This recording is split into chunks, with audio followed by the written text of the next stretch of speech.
Aujourd'hui, j'aime attirer votre attention sur un qualificatif qui est très simple, qui ne fait peur à aucun parent, c'est mon enfant est craintif, hein, ou ce chien est craintif, par exemple.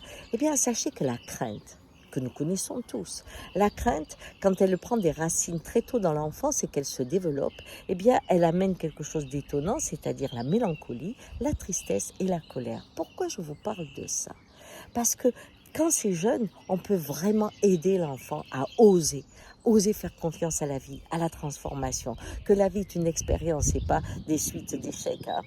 On ne fait pas d'erreur quand on apprend à marcher et pourtant on tombe. Donc, apprendre cette confiance dans la vie, eh bien, permet à un enfant paisible et tranquille. Alors que quand l'adulte craintif s'épanouit, eh bien, ce qu'il fait, c'est qu'il se ferme encore plus. Faites l'expérience.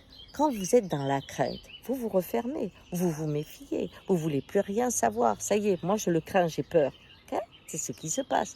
Donc ça vous amène à être exclu quelque part. Et puis cette exclusion de voir les autres qui peuvent communiquer vous produit beaucoup de tristesse. Et parfois quand quelqu'un veut s'approcher un peu trop vite de vous, la peur crée la colère et le goût de la destruction. Et ce monde auquel vous n'avez pas accès à cause de la crainte, eh bien de plus en plus, vous avez envie peut-être de le détruire. Vous voyez? Si je parle de ça ce matin, c'est parce que je crois que les sociétés qui sont en paix aujourd'hui utilisent la peur pour pouvoir gouverner, commander les populations.